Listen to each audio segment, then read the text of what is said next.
What I love about Alan. He's very charming, very reserved, very reliable, and always keeps his thoughts in a very short and concise manner. These are all lies! What is up, everybody? RandomRandomMan here, bringing you my review for Marriage Story. Now, the plot of this dramedy film basically follows a married couple which comprise of a theater director, played by Adam Driver, and an actress, played by Scarlett Johansson, who go through a coast-to-coast divorce.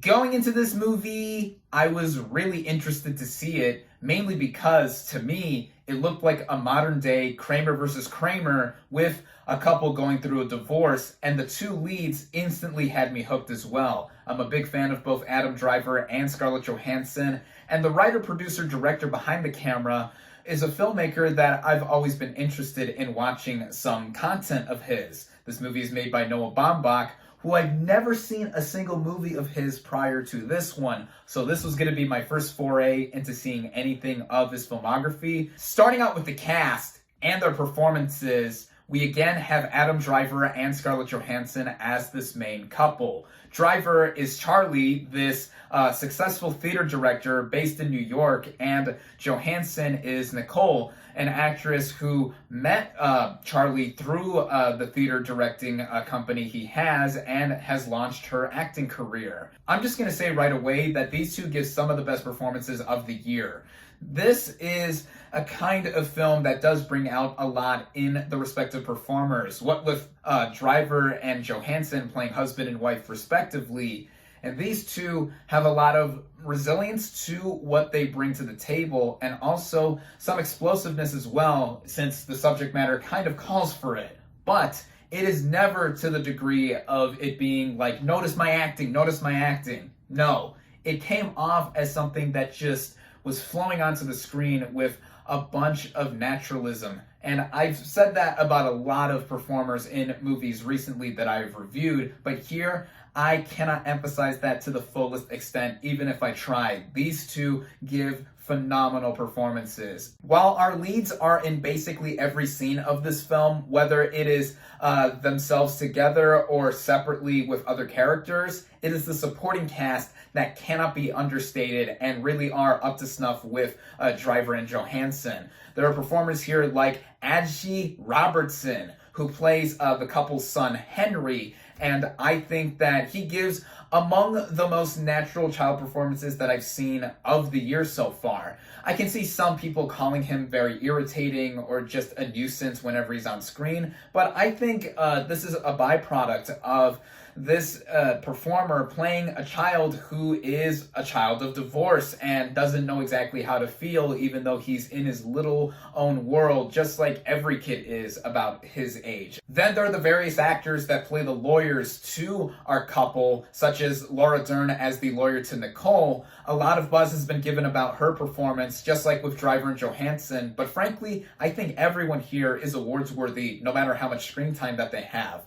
Dern is excellent. Ray Liotta plays the first lawyer that Charlie goes to, and wow, this guy really does have a firm hand in not just playing up this tough, hard-as-nails lawyer, but it also shows that he is a reliable performer in just about anything that he does. There's also Alan Alda as another lawyer that Charlie turns to, and I love Alan Alda. What a class act. I'm not just saying that because we share the same name. For those of you that don't know or didn't pay attention to the intro, my name is Alan for future reference in real life, and both of our names are spelled the same way, actually, A-L-A-N. There's even other smaller bit parts like Wallace Shawn playing someone involved with the theater company that Charlie has formed.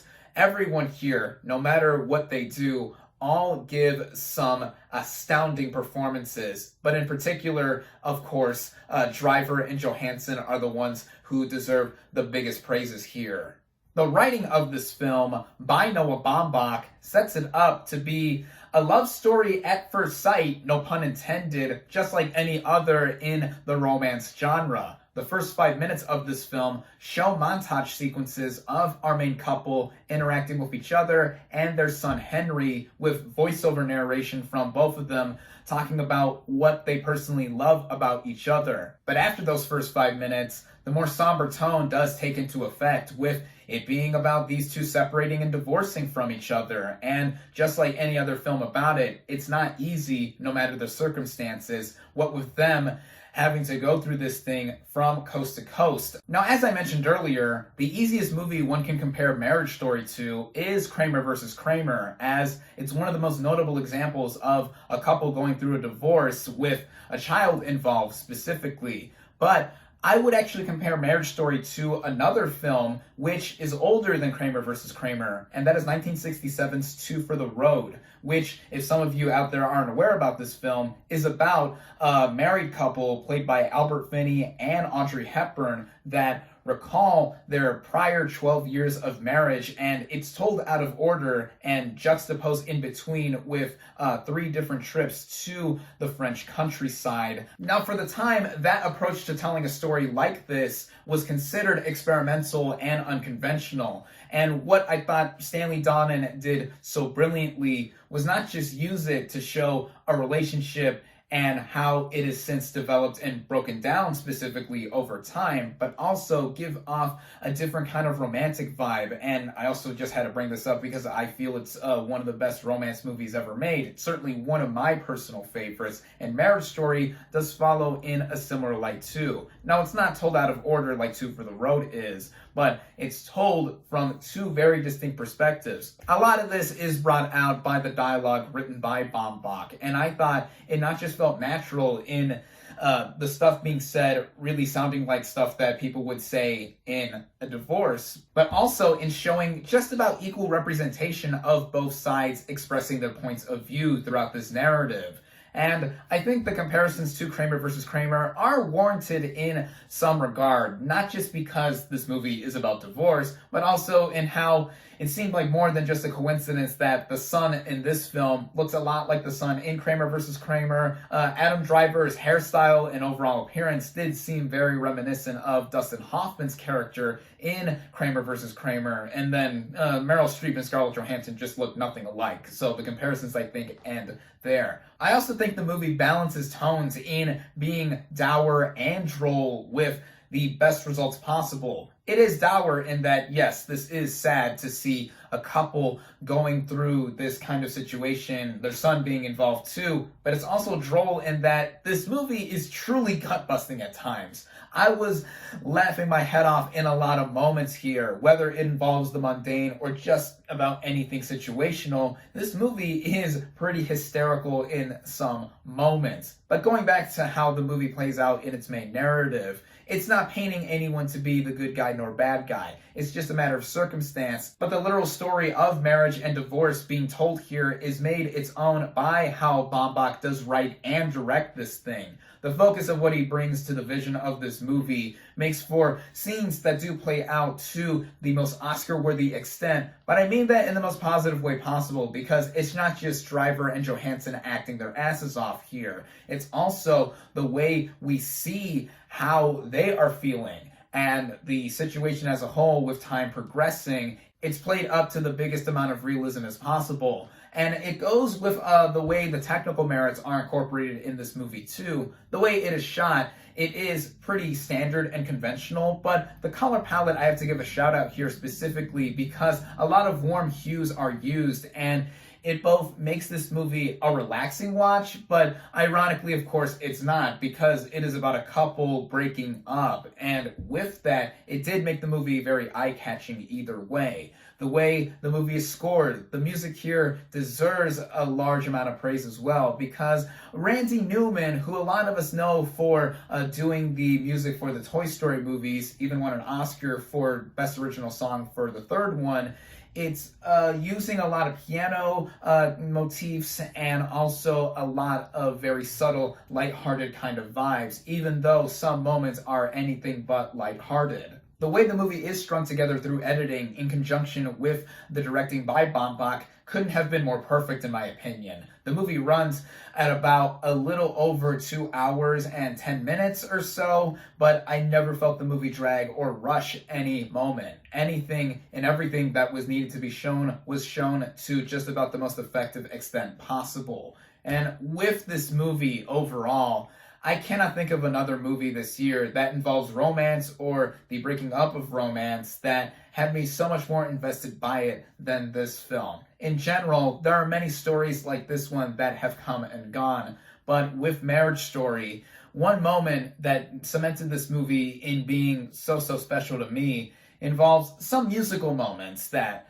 Charlie and Nicole express. Without giving anything away, these two moments juxtapose each other judiciously, just like the rest of the movie does, in the contrasting moments and personalities that Nicole and Charlie go through. And by the end of those two sequences playing out one after the other, I felt emotionally drained and really taken to what that moment in time was building to and the aftermath of it. I can only think of a few other movies that I've seen this year that have hit me as hard emotionally as Marriage Story has. This film is remarkable in just about every aspect of it. And though there are movies like this that are surely to be made or have already been made in the decades and decades that the romance genre has either reinvented itself or just followed a lot of convention, this film, I think, will be one that is going to be modeled after for years to come, after this film has already taken inspiration from other movies before it. But regardless of who did what first for this kind of film in particular,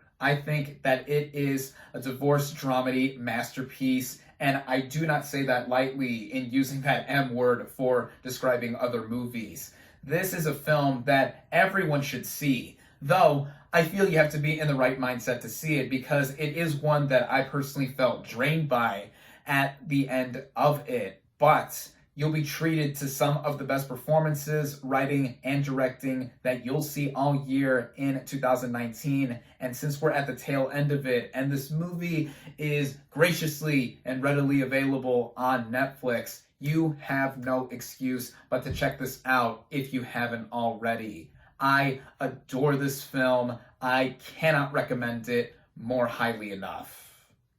My final verdict for Marriage Story is 5 out of 5 stars.